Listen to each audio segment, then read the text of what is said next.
रामायण कथा के अनुसार हम जानते हैं कि जब लंका विजय करने के बाद प्रभु श्री राम माता सीता और लक्ष्मण के साथ अयोध्या लौटे तो उनका स्वागत बहुत ही भव्य रूप में हुआ था।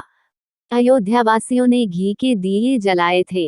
लेकिन रामायण का ये स्याह पक्ष भी है कि माता सीता को अपनी पवित्रता का प्रमाण देने के लिए अग्नि परीक्षा भी देनी पड़ी। यहाँ तक कि उन्हें राज्य से बाहर जंगलों में भी जाना पड़ा। भगवान श्री राम ने माता सीता को क्यों छोड़ा? इसके पीछे का कारण क्या है? जानिए पूरी कहानी। जब भगवान श्री राम को 14 वर्षों का वनवास हुआ तो वे अकेले ही वनवास जाना चाहते थे, लेकिन माता सीता ने उनके साथ चलने का निर्णय लिया। ये माता सीता का स्वतंत्र निर्णय था। जंगल में माता सीता का रावण अपहरण कर लेता है। इसी मूल कारण को लेकर भगवान श्री राम ने लंका की चढ़ाई की और रावण का वध किया। जब श्री राम लंका विजय के बाद अयोध्या वापस आए तो कुछ दिनों बाद श्री राम के गुप्तचरों ने उनसे कहा कि प्रजा में माता सीता की पवित्रता पर संदेह किया जा रहा है।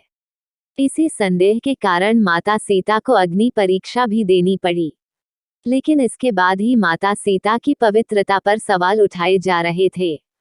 तब प्रभु श्री राम को पिता दशरथ के द्वारा सिखाया गया राजधर्म याद आ गया, जिसमें राजा दशरथ ने कहा था कि एक राजा का अपना कुछ नहीं होता है, सब कुछ राज्य का हो जाता है। बल्कि आवश्यकता पड़ने पर यदि राजा को अपने राज्य और प्रजा के हित के लिए अपनी स्त्री, संतान, मित्र, यहाँ तक कि प्राण भी त्यागने पड़े तो उसमें संकोच नहीं करना चाहिए, क्योंकि राज्य ही उसका मित्र है और राज्य ही उसका परिवार है। प्रजा की भलाई ही उसका सर्वोपरि धर्म है। इस कारण भगवान श्री राम ने अपने राजधर्म का पालन करते हुए माता सीता को छोड़ने का मन बना लिया। सीता जब गर्भवती थी तब उन्होंने एक दिन प्रभु राम से तपोवन घूमने की इच्छा व्यक्त की। श्री राम ने लक्ष्मण से कहा कि वे सीता को तपोवन में छोड़ आएं। लक्ष्मण ने तपोवन में पहुंचकर अत्यंत दुखी मन से सीता से कहा, माते, मैं आपको अब यहाँ से वापस नहीं ले जा सकता, क्योंकि यही आज्ञा है।